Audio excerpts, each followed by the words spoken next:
Cargo ships are stored at sea, warehouse shelves are waiting, and the world's supply chain is under pressure. A severe drought has tightened traffic through the Panama Canal, forcing authorities to limit daily crossings. Dozens of vessels sit in line, engines idling, as transit fees surge to a level few imagined just a few years ago. What was once a smooth shortcut between oceans has become a bottleneck. At the same time, instability around the Suez Canal has pushed shipping companies into difficult decisions. Some wait for protection. Others reroute thousands of miles around southern Africa, burning more fuel, spending more time, and paying a far higher price to deliver the same cargo. The result is simple, but serious. Fewer goods moving through the world's most critical waterways, longer delivery times, rising transportation costs, and economies feeling the strain. So what happens when the arteries of global trade begin to clog? For centuries, explorers dreamed of a frozen shortcut across the top of the world, a passage linking the Atlantic and Pacific through the icy maze of northern Canada. The legendary Northwest Passage was once considered nearly impossible to navigate, locked behind thick walls of Arctic ice. But the planet is changing. As summer sea ice retreats at historic rates, routes that were once fantasy are becoming seasonally accessible. The Arctic is slowly transforming from a barrier into a corridor, and that possibility has ignited a bold question. Could a northern sea route one day rival, or even replace, the canals that reshaped global commerce in the 20th century? When the Panama Canal opened in 1914, it revolutionized maritime trade. It stitched together two oceans and turned Panama into a strategic powerhouse. Today, a massive share of the nation's economy depends directly or indirectly on that narrow strip of engineered water. Likewise, the Suez Canal stands as a lifeline for Egypt and a cornerstone of global shipping. Any significant decline in traffic would ripple far beyond its banks. But Arctic routes offer something powerful: distance. A voyage from East Asia to North America's east coast can be significantly shorter through polar waters than via traditional canals. Fewer miles can mean less fuel, lower emissions, and faster delivery. There is also the northern sea route along Russia's Arctic coastline, and even talk of a future transpolar corridor cutting straight across the Arctic Ocean. If ice-free summers become the norm in coming decades, these passages could see more frequent commercial use. And this is not just theory. In 2013, a cargo vessel named Nordic Orion avoided the Panama route and sailed through Arctic waters instead, trimming days off its journey and saving substantial costs. A few years later, Finland's icebreaker Nordica completed a similar voyage in record time. These voyages were small in scale, but they proved something important. The Arctic is no longer untouchable. Yet ambition collides with reality. Building a dependable northern trade highway would demand enormous investment.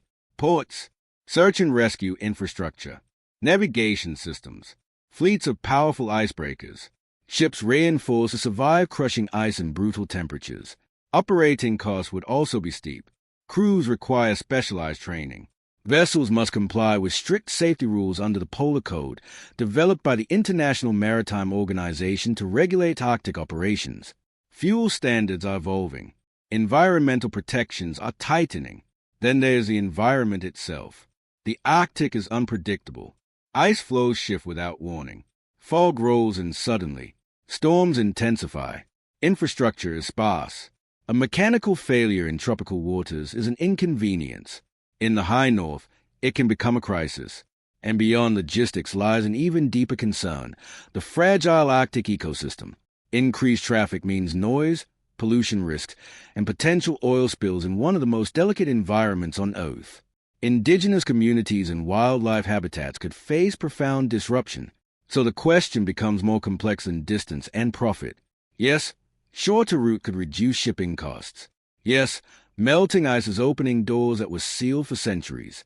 But transforming the Arctic into a stable, year-round alternative to the world's great canals is a challenge measured not just in money, but in technology, diplomacy, and environmental responsibility. Because this story is not only about ships and sea lanes, it is about power. For more than a century, control over narrow maritime choke points has translated into geopolitical influence. The Panama Canal gave the United States, and later Panama, strategic leverage over Atlantic-Pacific trade. The Suez Canal positioned Egypt at the heart of Europe-Asia commerce. If Arctic corridors mature into reliable commercial highways, that balance could shift northward.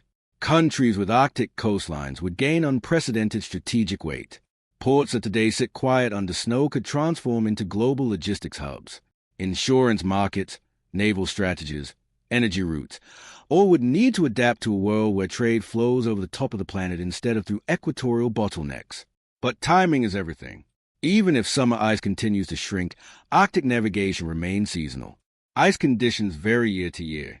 One mild season does not guarantee the next. For shipping giants that depend on predictability, uncertainty is expensive, and predictability is what canals still provide. The Panama Canal may face drought, but it operates with structured scheduling, established infrastructure, and decades of optimization. The Suez Canal, despite geopolitical tension, remains deeply integrated into global shipping networks. Replacing them is not as simple as finding a shorter line on a map. There's also the legal dimension. The Arctic is governed by a complex web of international maritime law, territorial claims, and national interests. Questions about sovereignty over passages like the Northwest Passage remain politically sensitive. Some nations view it as internal waters. Others argue it should be treated as an international strait. Trade routes do not just depend on geography. They depend on agreement. And then comes a paradox at the heart of it all. The same climate change that is straining existing waterways, drying reservoirs, destabilizing regions, is also unlocking the Arctic. The crisis is creating both the problem and the potential solution. But that solution carries its own consequences. More ships in polar waters mean more black carbon emissions on ice surfaces, accelerating melting. More industrial activity in a region that has long acted as a planet's cooling system. The world could gain a faster trade route while simultaneously intensifying the forces that made it possible. So perhaps the future is not about replacement. Perhaps it is about diversification. Instead of one dominant artery, global trade may evolve into a network of parallel options. Tropical canals, southern detours, seasonal Arctic corridors, each activated depending on climate conditions, political stability, and economic demand. Resilience, not supremacy. In that world, the canals do not vanish. The Arctic does not immediately dominate. Instead, shipping companies calculate in real time, choosing routes based on water levels, security risks, fuel prices, and environmental regulations. And as this transformation unfolds, another force begins to shape the equation. Technology.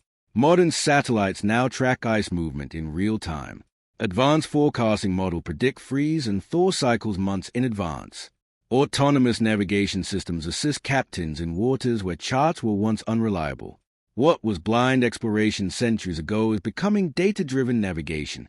But even with cutting-edge tools, the Arctic does not forgive mistakes. A grounded vessel in the Mediterranean can be reached within hours. In polar waters, rescue operations are slower, costlier, and far more dangerous. The margin for error shrinks as the temperature drops. Insurance premiums reflect that reality. So do risk assessments. For major shipping corporations, reliability often outweighs raw speed. A route that saves 4 days but carries unpredictable hazards may not immediately replace a longer, established corridor. That is why the evolution of Arctic trade will likely be gradual, season by season, voyage by voyage. Energy companies may lead the way, followed by bulk carriers, and eventually container ships, if infrastructure keeps pace. Arctic ports would need expansion. Emergency response systems would require international coordination. Communication networks must become robust enough to support constant traffic. And behind it all lies diplomacy. Arctic governance demands cooperation between powerful nations with competing interests. Resource rights, shipping fees, military presence. Every layer adds complexity. Stability in polar waters would depend not only on ice conditions, but on political trust. Meanwhile, the traditional canals are not standing still.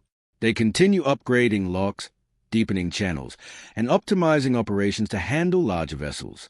Efficiency improvements, water management innovations, and strategic partnerships may reinforce their dominance even in a warming world. This is not a simple story of replacement. It is a race between adaptation and opportunity. On one side, historic canals refining their systems to survive climate and geopolitical stress.